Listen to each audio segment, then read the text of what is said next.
Olá, olá, futuro universitário. Você que está assistindo este vídeo, você tem tudo para passar na faculdade. Só faltou um pouco de compromisso e dedicação, né? Seu futuro universitário, futuro técnico também no mercado de trabalho, mas você não teve muito, não se dedicou totalmente, foi aquele 99% de dedicação, mas faltou aquele 1% para fechar os 100%. Resultado, você está aqui, né, assistindo este vídeo.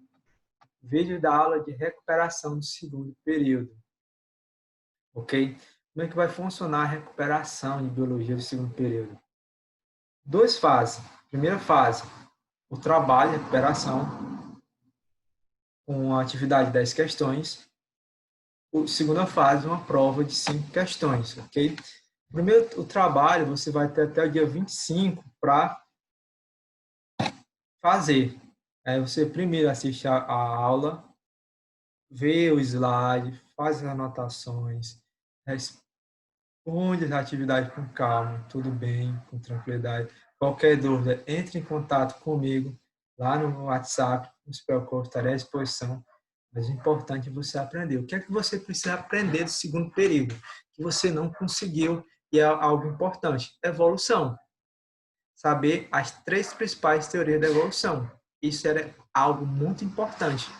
Esse é o nosso objetivo de recuperação, ok? E vamos lá, não vamos perder muito tempo não, vamos começar, né? Vamos aí contra o tempo, né? Se aí correu, mas não achei, vamos lá. Então, terceiro ano, biologia, né? E o que é que você precisa saber deste assunto, terceiro ano de biologia, né? Teorias evolucionistas, né? O nosso assunto, né? Trabalhamos, né? Várias teorias evolucionistas surgiram, destacando-se. O que você precisa destacar? Lamarck e Darwin, que são as teorias, as principais teorias do século passado, né? Atualmente, nós acreditamos o quê? Na teoria sintética da evolução, né? Chamada neo-darwinismo, okay? Que é a junção da teoria de Darwin mais a genética, ok? Vamos ao primeiro pensamento. O primeiro pensador foi a teoria evolucionista de Lamarck, né? Jean-Baptiste Lamarck, que é um francês. Ele foi o primeiro a afirmar que os seres vivos eles sofriam modificações ao longo do tempo que possibilitavam a evolução. Ele foi o primeiro a defender contra o criacionismo. Então, a ideia de que os animais são imutáveis, não mudam, né? Criacionismo, fixismo também defende que não mudam, mas são imutáveis. Já Lamarck não discordava, não. Os animais, seres vivos, são alterados sim ao longo do tempo. Em uma das suas obras, de Lamarck, um de seus livros, ele falou que o seguinte: o ambiente influi, forma e na organização dos animais. O uso frequente e contínuo de qualquer órgão ou parte do corpo provoca seu desenvolvimento, ao passar que o desuso permanente de tal órgão o enfraquece, até finalmente determinar seu desaparecimento. Todas as características adquiridas pelo uso ou desaparecidas pelo desuso são induzidas pelo ambiente e conservadas na reprodução de descendentes. Lamarck trabalhou com animais, principalmente. Seu livro, Filosofia Zoológica, é de animais. Lamarck também uma referência em evolução animal, né? Ele foi um dos nomes que defendeu os primeiros. Mas o que é que você saber? Lamarck tinha 2 leis básicas. É isso que você precisa saber, é isso que você tem que colocar na sua mente. Você aí está me assistindo, você não aprendeu. Lamarck tem 2 leis: a lei do uso, desuso, e a lei da transmissão dos caracteres adquiridos. O que é essa lei do uso e desuso? Segundo ela, se você utilizar uma parte do corpo muito, ela se desenvolve. Se você não utilizar o seu parte do corpo, ela vai ficar sem uso, ela se atrofia. Ou seja, se eu uso muito, se desenvolve. Se eu malhar muito o braço desenvolve. Se eu não malhar, ele não se desenvolve. E aí, E o que acontece? Se para Lamarck, se o Brasil cresceu, então, o que acontece? Os meus filhos vão adquirir também essa característica, vão nascer com o baço bombado, ou seja, a lei da transmissão desse caractere adquirido. O que os pais ganhavam, os filhos também herdam. Okay? Então, basicamente, a ideia evolucionista da Lamarck é mudanças ambientais geravam necessidade de adaptação, e aí os indivíduos se modificavam pelo uso ou desuso. Isso e passar por descendentes as modificações, que se chamava de evolução. Lamarck é referência ao lamarckismo porque foi o primeiro a perceber a importância da adaptação. Adaptação, o ser vivo ao ambiente em sua relação. As mudanças ocorridas no meio trariam a necessidade de adaptação. Para isso, os seres sofreriam modificações. Então, Lamarck, ele hoje, até hoje é estudado porque ele foi o primeiro a defender a ideia de adaptação como um critério evolucionista, ok? Em resumo, você pode entender que o meio provoca as mudanças nos organismos, visando a adaptação. O meio mudou, o organismo também muda para se adaptar a essa mudança, ok? E aí nós temos alguns exemplos, né? Para você entender. As aves penaltas, né? Que tem as pernas grandes, né? Segundo Lamarck, elas se tornaram penaltas devido ao esforço que faziam para esticar as pernas, ou seja, tanto cada nas pontas dos pés, né, e esticando para não molhar as penas, desenvolveram as pernas, ou seja, a lei do uso. Utilizou tanto que desenvolveu elas e essa característica foi passada por descendentes. O tamanduá também, por exemplo, a língua do tamanduá comprida seria pelo uso da língua constante, né? Tanto esticar a língua para tentar capturar formiga, cupins, e nas frechas do escorpinzeiro, do formigueiro, a língua cresceu, a lei do uso, e os descendentes, pela lei dos caracteres adquiridos, passaram a ter a língua grande. E o exemplo clássico, né, de Lamarck, a girafa, né? Segundo Lamarck, a girafa tem um pescoço grande. Por quê? De tanto esticar o pescoço, se desenvolveu. E essa característica do pescoço grande foi transmitida aos descendentes pela lei dos caracteres adquiridos. Então, a girafa já nasceu com a capacidade de ter um pescoço grande, ou seja, ao longo do processo de adaptação ao longo do tempo.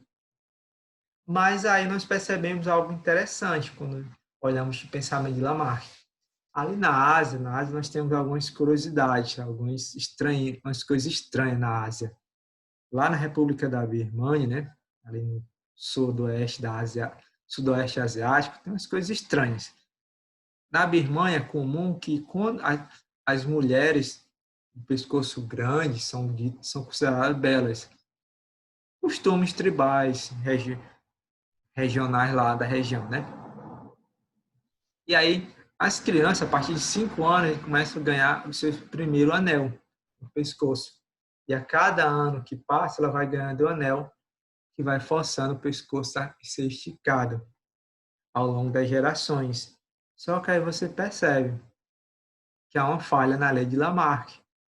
Porque se as mães, as avós, bisavós, tataravós já utilizavam esses anéis, já esticavam o pescoço, por que não está tendo a transmissão dessa característica para os descendentes? Por que as crianças agora são obrigadas a utilizar esses anéis passados de gerações por gerações, de família para família?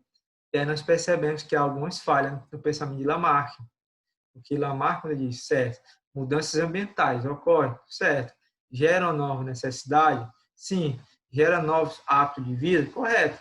Porque Lamarck dizia que esses novos hábitos de vida estão relacionados ao uso, ao desuso. O uso leva ao desenvolvimento, o desuso leva à atrofia. E aí, essa mudança de hábito gerava mudança de organismo, que gerava a transmissão de características adquiridas do descendente. Ele, de tanto utilizar, desenvolvia, passar para o descendente. Isso gerava adaptação da espécie ao longo do tempo. Só que aí percebemos que há algumas falhas. E o erro básico de Lamarck é as alterações em células somáticas, como a do pescoço, que são células somáticas, elas não são codificadas, não são contidas nas células germinativas, nos gametas. Portanto, não são hereditárias. Certo, eu fiz academia, fiquei bombado. Mas os meus genes não foram mudados, não sofreram uma mutação. Meus filhos vão ter que fazer academia. As mulheres do pescoço lá grande, devido aos anéis, as filhas vão ter que utilizar os anéis, porque não vai passar de geração para geração. Essa característica não foi modificada. E aí, Charles Darwin, sabendo que Lamarck tinha falhado em seu experimento, entra em ação. É o inglês Robert Darwin. Se você ainda lembra lá das aulas de biologia, vou até apresentar um documentário para vocês da história de vida de Lamarck. Na casa de Darwin, né? Perdão, Charles Darwin. Darwin, ele perde a mãe com 8 anos, vai estudar em uma escola, internato, né? Os pais eram um pouquinho financeiramente bens, né? Grandes fazendeiros na Inglaterra. 16 anos ele sai para a universidade, cursar medicina, não deu muito certo, não se adaptou. E aí, a grande mudança dele, quando ele embarcou na viagem em um navio Beagle para dar a volta ao mundo, porque a Inglaterra estava querendo fazer algumas renovações de contrato com as suas colônias inglesas e também com as repúblicas novas que tinham acordo com a Inglaterra, né? E aí Charles Darwin volta aos 30 anos de idade, essa grande viagem, e se casa e começa a escrever a teoria da evolução, né? 1831, né? Século XIX, com 22 anos, Charles Darwin encara essa viagem que levou 5 anos à volta ao mundo. Então, o Beagle deixou o Porto Plymouth a século final, início do século XX, século XIX, quer dizer, e dessa volta ao mundo, né? Uma viagem significativa. Mas foi graças à volta ao mundo que ele conseguiu perceber as adaptações de diversos seres vivos, principalmente como os textilhões, que quando ele chegou em Galápagos, que é um arquipélago ali do Equador, ele encontrou que eles tinham diversas adaptações no bico, a mesma ave, ou seja, eles se adaptaram a comer semente, se adaptaram a comer o cacto, insetos, se adaptaram a comer a também pássaros que comem do solo, semente diretamente do solo. Então, a mesma ave. Então, surgiram adaptações diferentes. Então, a mesma ave em ilhas próximas. E aí, Darwin percebeu que houve uma adaptação ao ambiente. As espécies melhor adaptadas às fontes de alimento da cada ilha foram sobrevivendo, né? E aí, a conclusão de Darwin é que as espécies não são imutáveis. Concorda com Lamarck, beleza. Porém, apresentam variações que estão relacionadas com as necessidades de adaptações ao organismo. Aí é o que Darwin vai discordar de Lamarck, né? Porque ele diz que existem espécies diferentes, não é que cada espécie consegue se adaptar por conta própria, não, nós somos diferentes. Ou seja, as espécies podem se modificar ao longo do tempo, num processo evolutivo. E aí, segundo Lamarck, o que acontece? Existiam girafas diferentes, girafas de pescoço pequeno e girafa de pescoço grande. Olha para nós mesmos, a espécie humana, nós. Você tem um colega alto, a sua mesma idade, você olha para cima, eita, como é que pode? Eu não tenho essa altura e ele é alto, mais alto que você. Você olha, tem colegas menores que você, a mesma idade. Você olha, ô, baixinho, né? Fica todo feliz. Ou seja, nós somos diferentes. Segundo Lamarck, existia variações entre as espécies. Então, existiam girafas pequenas e grandes. O que aconteceu? As girafas maiores, mais altas, conseguiam se alimentar. As girafas de pescoço pequeno não conseguiam se alimentar tão facilmente. Logo, essas sobreviviam, as girafas de pescoço grande, e conseguiu se reproduzir melhor, gerando mais descendentes. Então, Darwin, baseado nesse pensamento dele, quando ele voltou da viagem lá, com 27 anos, 3 anos depois que casou, ele entendeu o processo de adaptação. E aí, que Darwin defende? A grande fertilidade do organismo. Darwin diz que nós, seres vivos, tem uma superprodução de filhos. E cada filho são diferentes. Até mesmo se olha na sua família. Você tem irmãos, vai ver que é diferente, você tem alguma coisa diferente do seu irmão. E essas variações que exigem características poderão ser favoráveis ou desfavoráveis, o que gera uma seleção natural, uma luta pela vida. Ou seja, se eu sou uma girafa de pescoço grande, eu consigo alimentar melhor, então eu vou conseguir sobreviver. Se eu sou uma girafa de pescoço pequeno, eu não vou conseguir pegar a vegetação das árvores, eu vou morrer de fome. Consequentemente, se eu estou bem alimentado, eu tenho acesso às fêmeas, eu consigo me reproduzir melhor. Então, essa competição de alimento, o espaço pelas fêmeas gera a sobrevivência do mais apto. Então, Charles Darwin, ele diz que o mais apto até a idade reprodutiva, ou seja, ele quer saber os que melhor têm características se adaptam ao ambiente, que geram novos descendentes, os que não têm essa característica acabam morrendo e a população vai diminuindo. E esses que estão se reproduzindo com aquela característica favorável gera as novas espécies que vão mudando ao longo do tempo. Então, Charles Darwin chega à conclusão final: a seleção natural favorece, ao longo das gerações sucessivas, a permanência ou aprimoramento de características relacionadas à adaptação. Então, Charles Darwin defende natural. É tanto que ele lança um livro, A Origem das Espécies. Ele fala que todos os seres vivos passaram por um processo de seleção natural que gerou essas adaptações. Embora Charles Darwin tenha mostrado as variações são importantes no processo evolutivo, ele não sabia explicar como era transmitida as características aos descendentes. Só depois, no século XX, com os trabalhos publicados de Mendel da genética, foi comprovado seu pensamento. Mas vamos lá, já que é seu trabalho de recuperação, o foco vai ter isso aqui. Ó. Até recomendo que você, quando tiver, depois de assistir essa videoaula e ler o slide, fazer este quadro no seu caderno. Você tem o slide, vai estar disponível, você dá uma, relendo o slide, né? Para aqui, bota no caderno todas essas informações, faz essa tabelinha aqui, você vai entender bem melhor o resumo. Lamarck defende o quê? Que o meio cria as mudanças, o meio ambiente cria as mudanças. Charles Darwin diz que o meio ambiente provoca a seleção natural. Lamarck diz que as novas características surgem pelo uso ou desuso do próprio indivíduo. Já Darwin diz que não, na verdade existem populações diferentes, existe uma variabilidade de indivíduos, o que gera o melhor adaptado à sobrevivência. Já Lamarck diz que as características adquiridas são transmitidas aos descendentes. Segundo Darwin, não. Os mais aptos ao ambiente conseguem deixar mais descendentes. Ou seja, aqueles que são diferentes e as diferenças são as melhores daquele ambiente, é os que vão sobreviver. Ok? E aí, Charles Darwin, ele não sabia explicar a variabilidade genética. Entrou o quê? A mutação, a genética, a teoria sintética da evolução. O que a teoria sintética da evolução diz? Seleção natural está correta? Sim. O que provoca a variabilidade genética? Mutações, que são alterações de DNA, e a recombinação gênica, que é o processo de formação dos gametas. Os gametas, durante a formação deles, ocorre uma alteração genética deles, chamada crossover.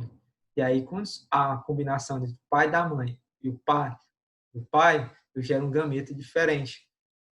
Teoricamente, didaticamente, fala 50% do pai, 50% da mãe. Mas se for olhar geneticamente o dado, eu não tenho 50% idêntico ao pai. Eu tenho uma variação diferente. Eu tenho aquele famoso 99% do pai, mas tem aquele porcento diferente, igual ao da mãe. 90% da mãe e 1% diferente, ok? Aí gera essa variabilidade genética. E tudo isso, mais a seleção natural, gera adaptação do indivíduo, que gera evolução. E aí você precisa realmente estudar. Quanto mais você estuda, você mais aprende, se aproxima dos seus sonhos. Beleza? Mas vamos lá. Essa aula realmente é uma aula curta para abordar todo o assunto. O que é que você vai precisar? Depois de assistir essa aula, leia o slide com muita calma. A tabelinha que eu passei, anote a penúltima lâmina antes da mensagem de estudar sobre a teoria sintética, anote. Quando você for fazer o trabalho de recuperação, faça com calma, com tranquilidade, responda as questões. Lembrando que nós já trabalhamos esse assunto, ok? Qualquer dúvida, entre em contato comigo, estarei à disposição, ok? Então, não esqueça, biologia é a ciência da